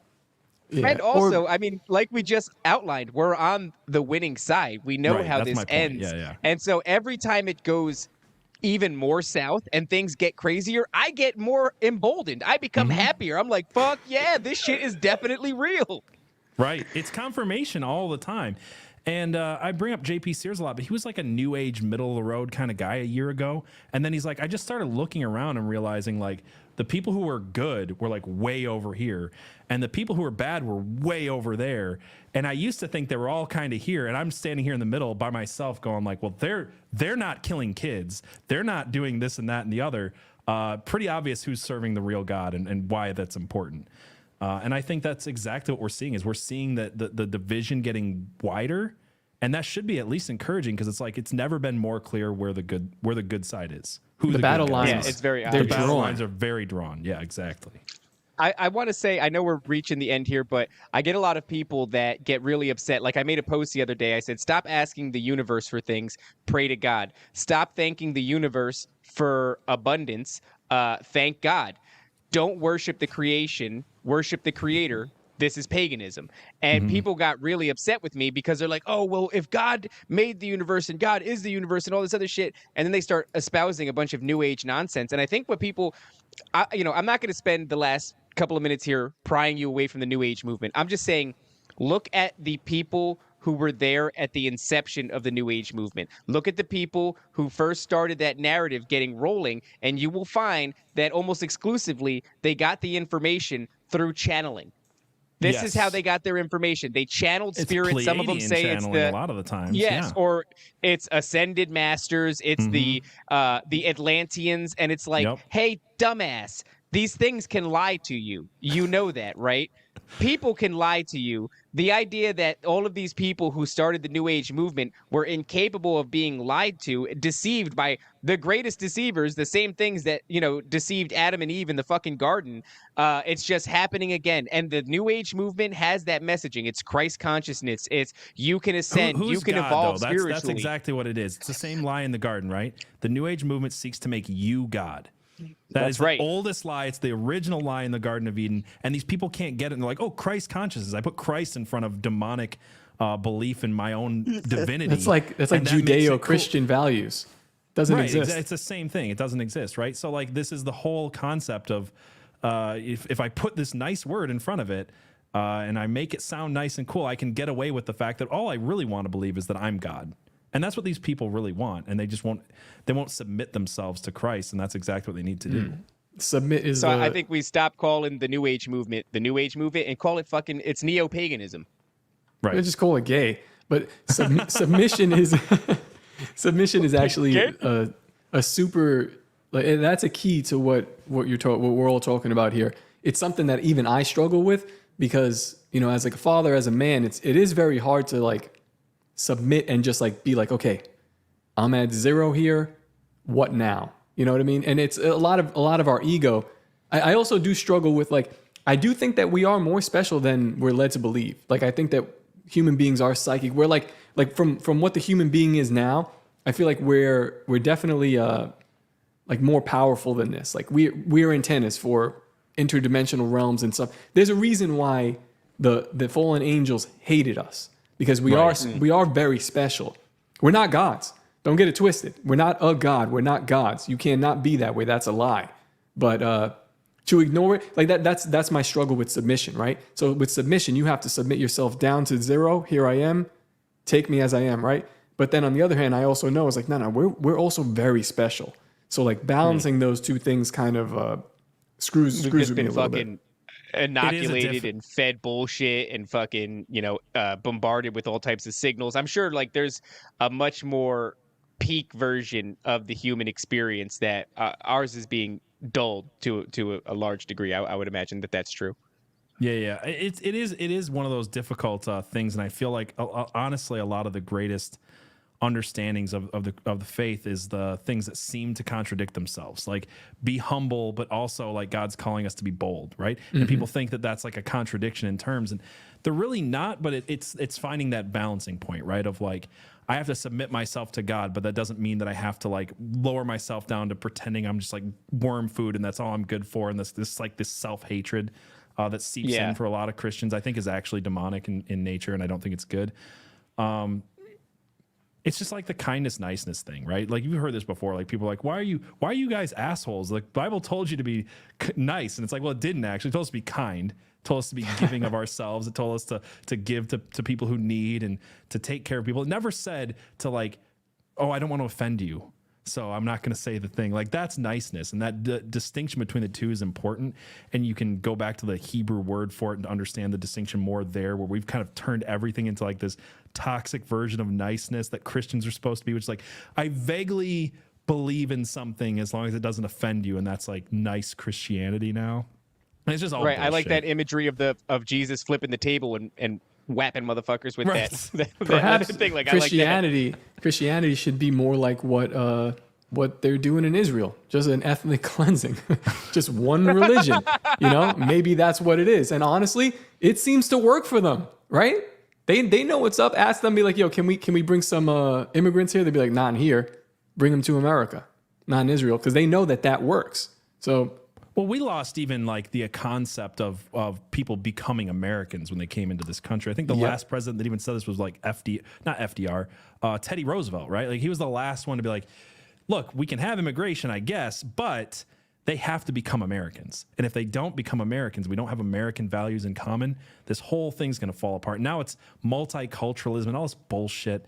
It's no good. It doesn't work. We have to have an understanding of like who this country serves as a God, whether each individual is a part of it or not I want them all to be, but like as a nation, we have to understand like where our laws and structures and edicts come from and what our values are as a country. We're not a country. We're not a serious country anymore. We're going to be like Canada or some funny fake country. You know what I mean?